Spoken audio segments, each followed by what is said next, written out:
All right, man, peace. So we've pretty much already covered the Luke Walton situation with the LA Lakers and the proverbial countdown that he's been given by Magic Johnson and LeBron James, quiet as kept. Stephen A. Smith has already let it be known that Magic Johnson wants Luke Walton to upgrade his assistant coaching staff, which pretty much means that Magic Johnson wants to upgrade Luke Walton's assistant coaching staff, which pretty much means that Magic Johnson wants a coach who's going to act as an intermediary, basically a double agent between the front office and the head coach, to make sure that the head coach is implementing many of the stylistic changes that Magic Johnson wants to have implemented in preparation for Luke Walton eventually getting replaced if he's not willing to carry out Magic Johnson's orders to the T. Well, now Stephen A. Smith is upping the ante by suggesting that the LA Lakers move many of their more prominent young pieces to the Washington Wizards for Bradley Beal. Now, I'm already on record as stating that, in my view, Bradley Beal is not the answer to what the Lakers really need, because as of right now, the Lakers' main problem is defense. But Stephen A. Smith is going to expound in regards to why he believes the Lakers need to make the move that he's suggesting that they make for the player that he's suggesting that they make it for, because that's part of his newest diatribe against the Washington Wizards and his soon-to-be burgeoning issue or rivalry or back and forth with John Wall, who I'm already on record as stating, number one, is probably the most overrated player in the NBA. All he is, in my view, and all he's ever been really, is a lowercase Russell Westbrook. And it's becoming more and more apparent to me, just through my eyes, looking at his face, his countenance, and how his physique has changed, as well as his facial structure has changed, that in my view, the cat has a substance abuse issue.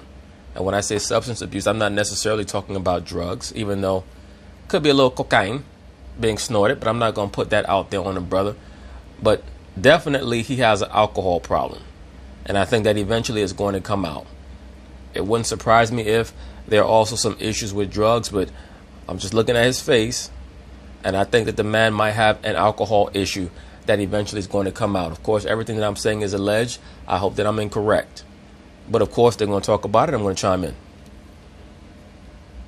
First of all, you stand pat for the rest of the season as it pertains to Luke Walton. Although, if he did not listen to my suggestion yesterday on national television, right here, when I said modify that coaching staff, Magic wants more experienced guys on his roster. Right, but Steve, what does that really mean?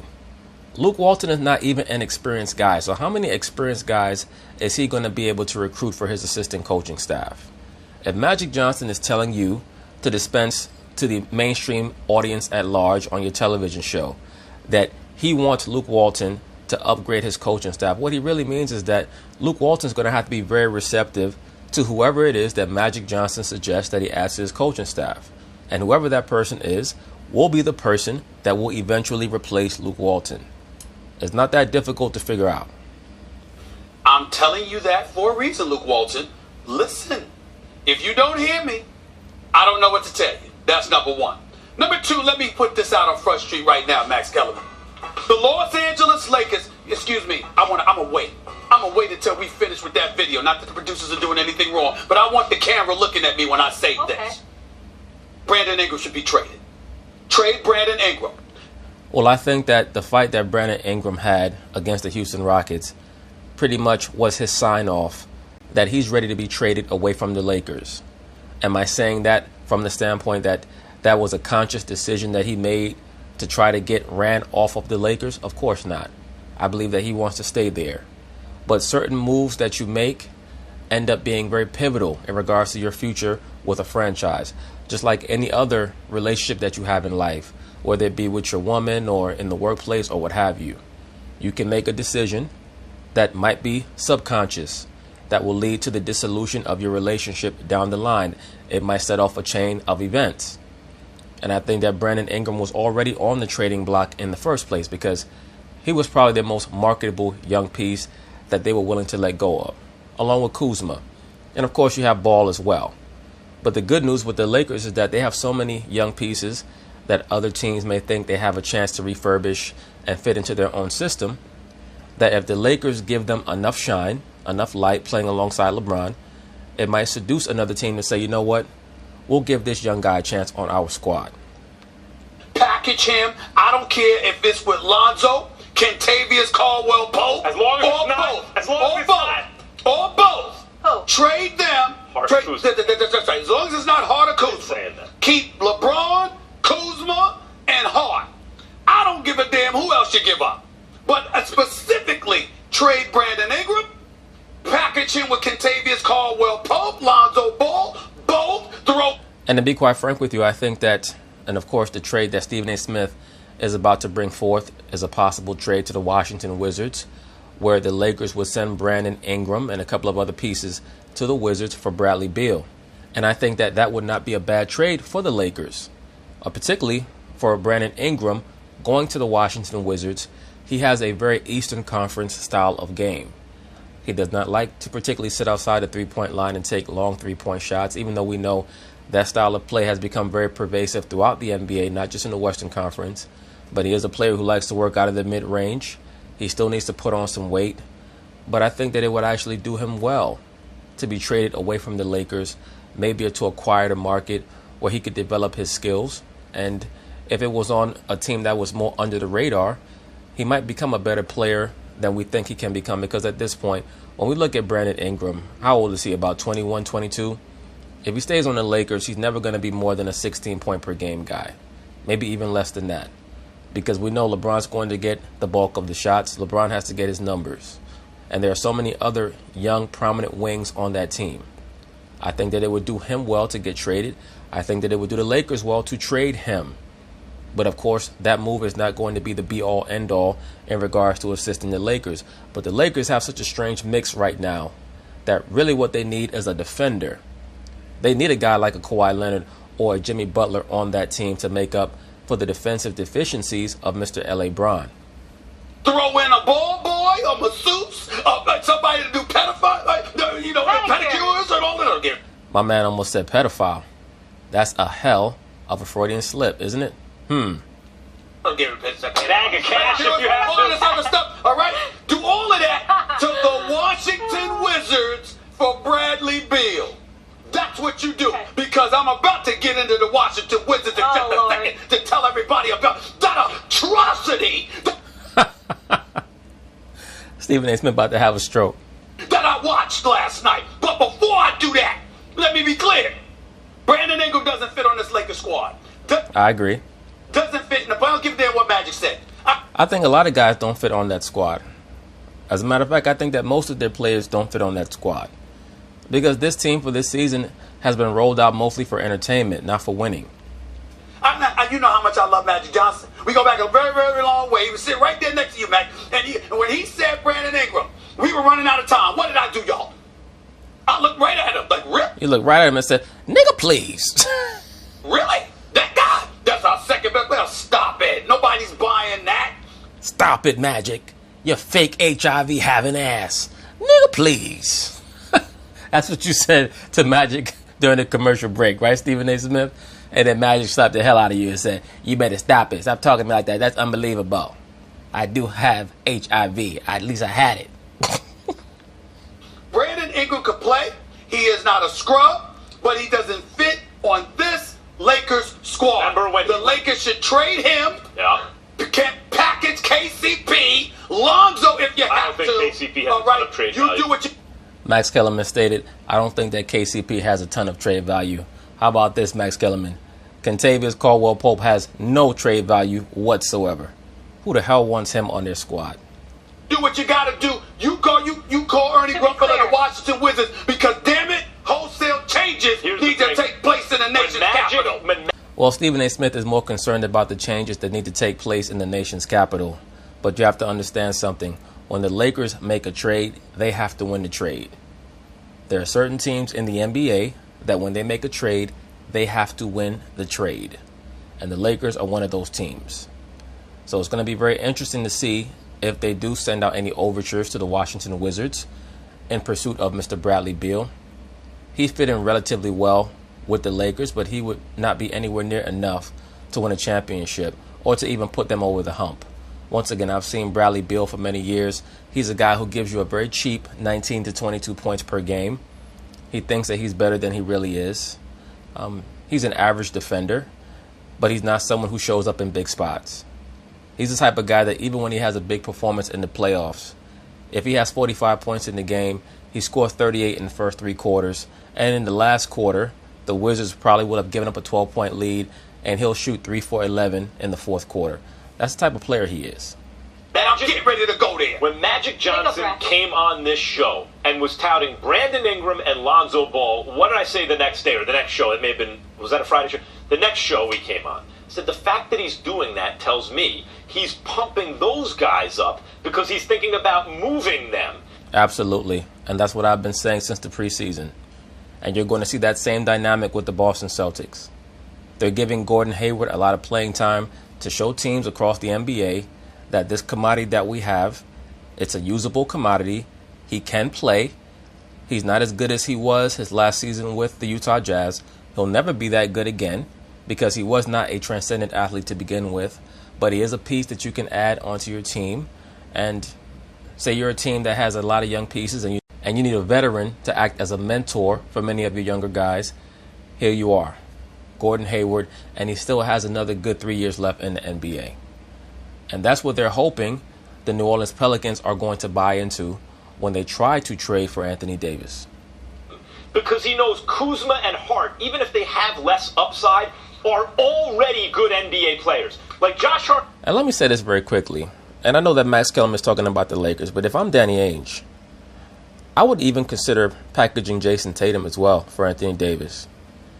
Because if you have a core of Kyrie Irving, Anthony Davis, and whoever's left, say Jaylen Brown or what have you, that's enough to be considered the top dog in the Eastern Conference. Because once again, I'm just not that sold on Jason Tatum. I think that he's a nice player. I think his ceiling is at his very best. He may have a couple of years averaging 22, 23 a game. But I'm not quite sure that he's ever going to put enough on his frame to become a dominant player in the NBA. It's very difficult to dominate on offense when you're that slim. I mean, we could pretty much name 2 or 3 guys in the history of the NBA who were dominant offensively and were that slim. You have Kevin Durant, you have George Gervin, and maybe a couple other guys. I'm just not quite sure how good he's going to be. He's pretty similar to an Eastern Conference version of Brandon Ingram. He's going to have games because he's so young where he'll have 27, 30 points, and everybody will say, oh, watch out for Jason Tatum. But I'm just not quite sold on him fully yet. But we'll see. Maybe I'm wrong. Josh Hart and Kyle Kuzma are league average-ish already at their position. So you got 3 guys, as Stephen A. said, you get 3 of a starting 5, and when you have LeBron James, that's a hell of a starting 5 if 2 other guys are league average already and they're young. And you need another star at least. So we agree, Lonzo, Ingram, Magic wants to inflate their value to move them for a star. I don't know that Bradley Beal is the right star. I'm not saying... I agree. Bradley Beal is not the right star if you think that he's going to be the guy to take you over the hump, but he can be a piece. Okay. Let me say this, because we're going to go to the Wizards, and I understand that. Okay. The reason why Bradley Beal will work, I'm not trying to tell you he's some superstar. I'm trying to tell you him in concert with Hart and Kuzma address the perimeter, and because it's a trade as opposed to a pickup in free agency, it doesn't compromise what you want to do next summer. That's my thinking. That's all I wanted to say about that. Good points. About that. Now, can we get to the Wizards, please? So you want them to trade Ingram, just to be clear? Okay. Yes. I want to make sure I got that down. Oh. Well, they're going to have to trade one of their major young players. It might as well be Ingram because I don't think that Ingram's going to get much better. I just don't see it. I don't see that huge ceiling for him. Once again, to me, he and Jason Tatum are relatively commensurate in my view. I think that Jason Tatum has more potential as an offensive player, but Ingram, on the other hand, is longer. He's taller. But neither one of them, I think, are ever going to be superstars. Okay, to our nation's capital we go. I'm nervous for this subject as the Wizards fall to 2-8 on the season after getting blown out by the Mavs. That dude Dennis Smith has serious bunnies, but certain guys just have bunnies and don't have much else. The Mavs last night. John Wall said the team just isn't communicating while out on the floor. Dwight Howard, yep, he's there with that team, said the effort just isn't there with this team. Stephen A. Smith,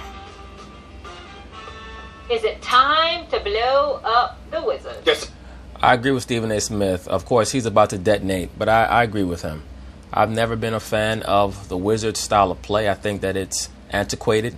I think that John Wall is your average super athletic point guard who does not really have much in regards to floor skills and overall understanding on how to lead. I think that mentally he's checked out. He's just willing to accept his money. I'm not saying that he's not a hard worker, but I think that he's given up on this cast of characters currently on the Wizards. And I think that it would do the franchise well to blow it up. If you're going to keep Wall, you have to get rid of everybody else. If you're going to keep everybody else, you have to let go of Wall.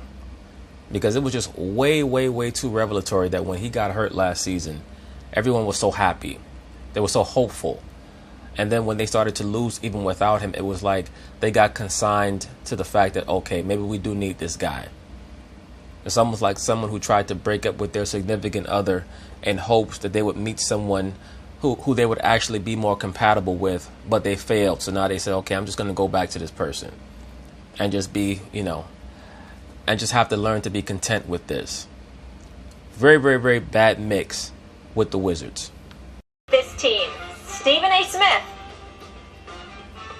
Is it time to blow up the Wizards? Yes, it is. It's time for a blow up. It did work, Ernie Grunfeld. It did work. Stephen A. Smith is talking like he and Ernie Grunfeld had a bet. Like they was at the club and Ernie Grunfeld was like, look, dude, it's going to work. I like the mix. I like the coach. I like John Wall as our leader. And Stephen A. Smith was like, man, please. No way in hell they going to work. John Wall with his bum ass. He's at the club more than me. I was at the strip club the other night. John Wall was giving away more money than me. I couldn't believe that shit. Ernie, it's not going to work. I bet you $5. And for those who don't know who I'm talking about, Ernie Grunfeld is the president of basketball operations. This conversation hurts me because Ernie Grunfeld and I go back to his days with the Knicks. I've known this man for over 25 years. I love that man. But this Stephen A. Smith act like he just love every damn body. It's a disgrace taking place in the nation's capital. We've been talking to people had their opinion of a negative variety about what else goes on in the nation's capital. Thank God they didn't contaminate themselves further by going over to the damn Verizon Center. What a disgrace that is taking place in the nation's capital. Scott Brooks. Say that again. Gotta go. Look, I've never been a Scott Brooks guy. I thought he was a terrible coach with the OKC Thunder. I thought that he established terrible habits for their team that they still suffer from. The problems that you see with James Harden and Russell Westbrook, they were initiated with Scott Brooks as the coach. A lot of the terrible habits that Steve Kerr and the Golden State Warriors coaching staff have had to repeatedly break Kevin Durant out of were instilled in him while he was there in OKC, where Scott Brooks basically allowed 3 uber-talented young neophyte players in the NBA to play street ball. And because they got to the finals in 2012, he just allowed them to continue to play street ball. They ran no real system. And it ended up leading to the dissolution of that team because when you have no real system, even your prominent players, if they're not primary ball handlers, they don't know when they're going to get the ball. And that's why Kevin Durant became so frustrated with Russell Westbrook. And it's all Scott Brooks' fault. And he's gone out to the Washington Wizards, to the Eastern Conference version of the OKC Thunder, because all John Wall is a lowercase version of Russell Westbrook. And you have some other guys who are nowhere near as talented, of course, as Durant or Hardhead. But he's brought a lot of his nonsense out there.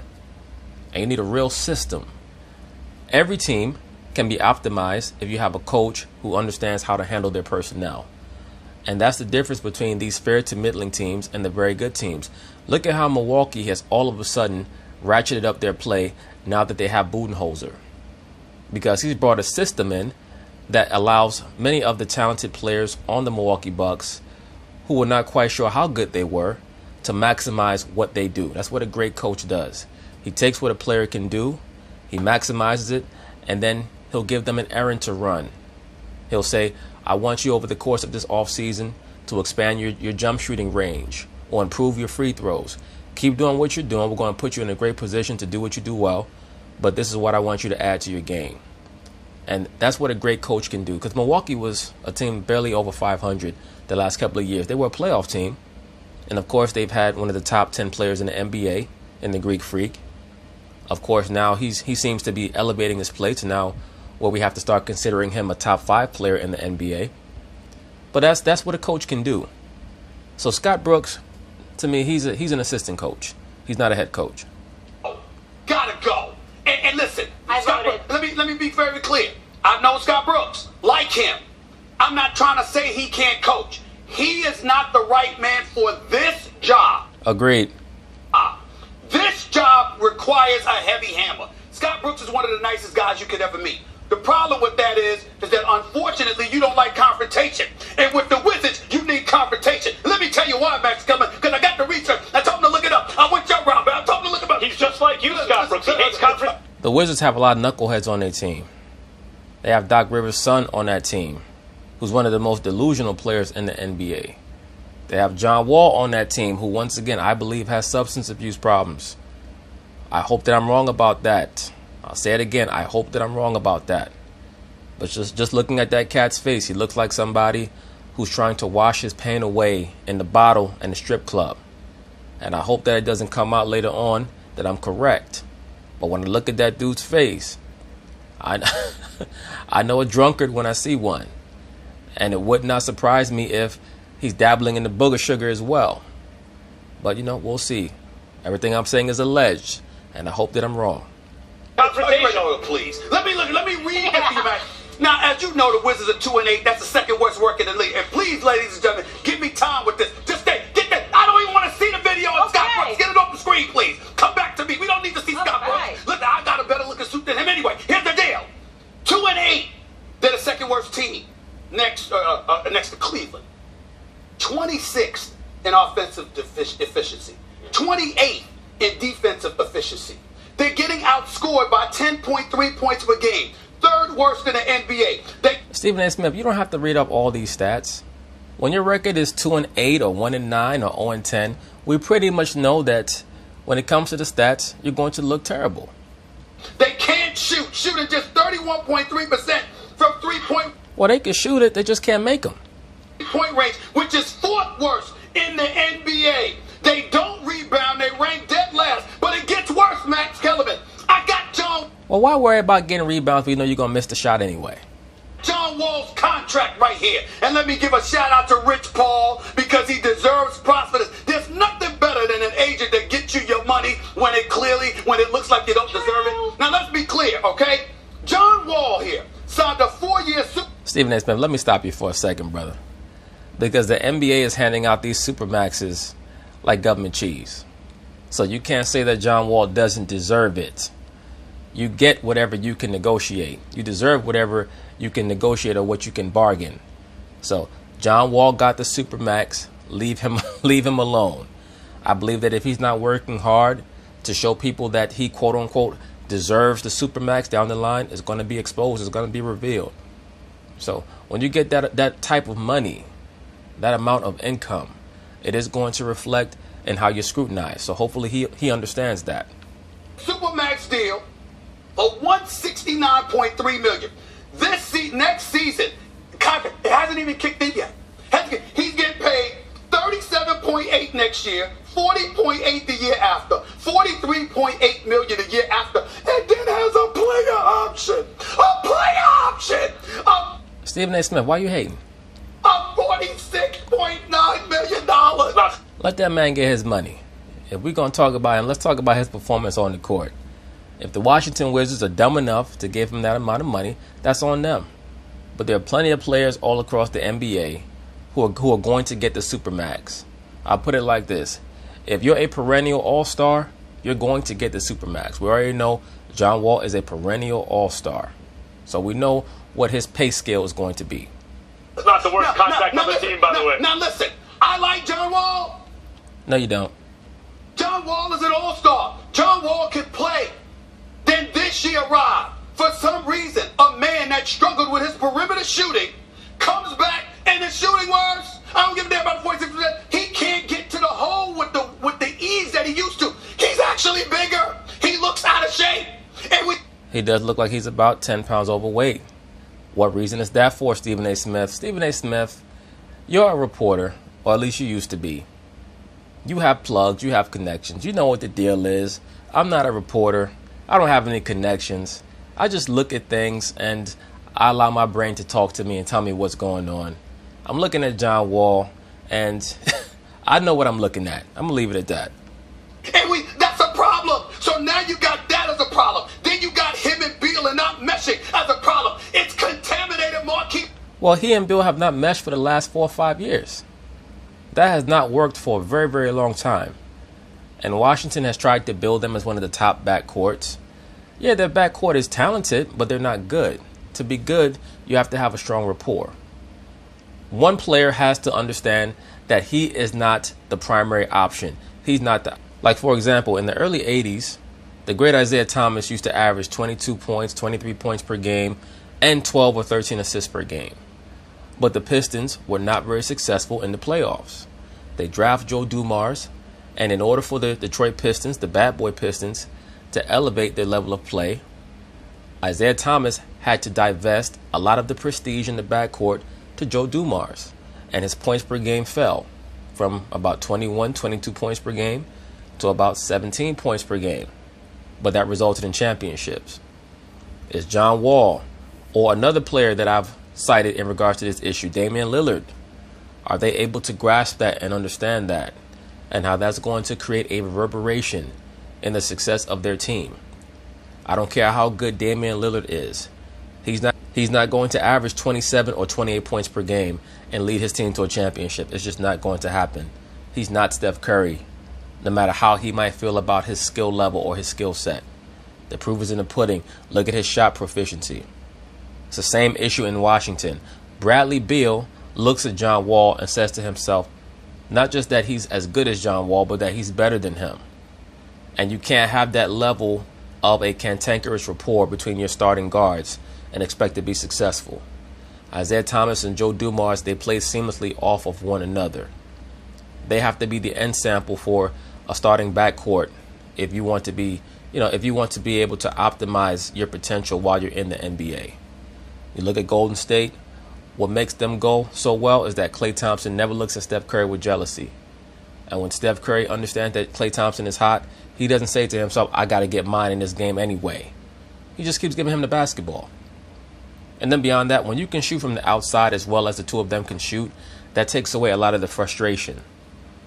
When you can't shoot, or when your jump shooting comes and goes, like it does with Bradley Beal oftentimes, or when it just goes and stays gone, like it does with John Wall, that leads to a lot of frustration because now every shot looks like a bad shot. Keith Morris, who can play?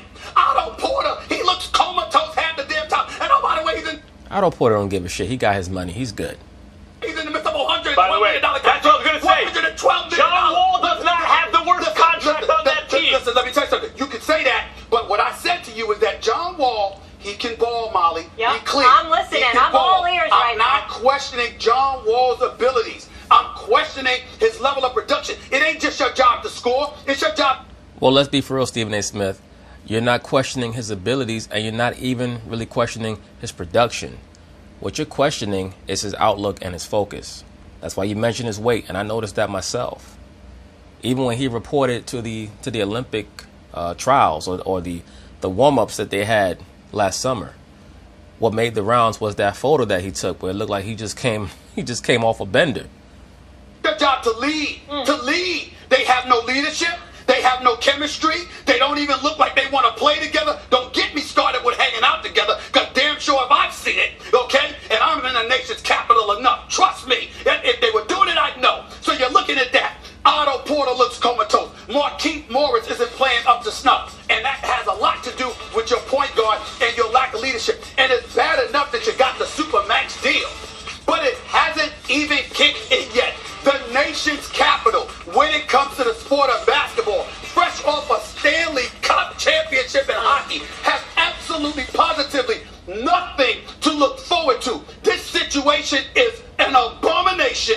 It has to change, and unfortunately, you can't trade Wall because of the contract that I just gave you, man. Which means I agree. I think that you can trade Wall. You can find a trading partner if you search hard enough. You really can. There's going to be a team that will be willing to take a John Wall off your hands. Somebody out there will be dumb enough to make that trade. Means that Bradley Beal is your one commodity that's movable. And oh, by the way, he's got a 15% trade kick in his contract. That means Max. Wall. That means if you trade him, Max. Wow, I didn't know that. Okay, so maybe you can't move him. Max, you got to give him 15% of what he owes up front. Yeah. Max, can you get him to be a little more passionate, please? I I would say no. It's not the time to blow up the Wizards. I'm gonna drink my green tea and calm down. Please, you It need is to not relax. the time to blow up the Wizards. I disagree with Stephen A. The time to blow up the Wizards was at least a year ago. Well, I agree with that, Max Kellerman, but we can't go back in time. Ernie Grunfeld is not Marty McFly. This is what I mean when I say trade him a year too early instead of a year too late. Yep. The old Branch Rickey saying. I said it about the Legion of Boom in Seattle. But they're still good. Right! Well, the Legion of Boom, they definitely should have been traded away after that last Super Bowl against the New England Patriots. I definitely would have moved most of those guys, no doubt about it. Because I knew in the aftermath of that Super Bowl that they would never be the same. No way in the world. That was a mass traumatic event that was enacted on that team. You can get something for them. When they are perceived as fat and out of shape and not good anymore, and they have a huge contract, now you can't get anything for them. It is painful to make unsentimental, sober decisions, the likes of which Bill Belichick makes. Those feel the fan base doesn't like it, the media doesn't like it. What are you doing? That's The locker room may not like it. It's not always, but usually a lot of the time. A lot of the time. Right now, this Wizards team does not have a lot of assets they can move. They overpaid Otto Porter, who's a nice little player, but not a $100 million player. They overpaid John Wall, clearly. Bradley Beal's a nice player. Well, we have to remember, they drafted Otto Porter relatively high in the draft. So a lot of times these teams, they'll pay more than they actually have to pay to keep higher draft picks who just end up being marginal players so that they could prove to the fan base that their front office knows what they're doing. Like, look, we drafted this guy and we're still keeping him because we believe that he's going to get better. He went from averaging 9 points a game as a rookie to 14 points a game to 15 points a game, and we're going to give him the 9-figure deal, just so that we can prove to the fan base that we know what we're doing. How much better is he than Avery Bradley? He's a little better. Is he a superstar? No. He's a nice player, but you're not going to really... He's your most tradable asset. Good luck, rebuilding that team now. The guys, clearly, none of them seem to like each other. It's clear that they weren't going to ascend to become the best team in the East for at least 2 seasons now. Now, is John Wall untradeable? I don't know. There's a sucker out there. With the Sixers look... I agree with that until Stephen A. Smith stated what he stated about that kicker. You got to get him at 15%? Oh, man. Look at him and think maybe he puts us over the top even though we can't shoot. Would the Knicks think, hey, we need a star point guard? They usually do think stupid things like that. Max, don't make me take some water and throw it over there. Did you just... I just explained to you. The brother's $169 million contract hasn't even started yet. It's a bad contract. We're looking at him. Listen. This is the worst contract in sports since Ryan Howard signed his deal with Philadelphia. Molly, how do you sign a contract? Love you. How do you sign a contract and come in overweight? I mean, Lada. Easy. When you understand that the contract is fully guaranteed. You've done that. Overweight, really? Have you never signed a contract to come in overweight? Excuse me. I'm coming overweight. I'm lucky. Listen, what are y'all talking about? How do you do this? How do you do this? I'm looking out for the people of the nation's capital. They deserve better than this. Guys, we're done. We're done. Well, Washington's Get it together. Here on First Take. But anyway, we'll see how things turn out for Mr. John Wall, Mr. Bradley Beal, as well as the LA Lakers. So peace.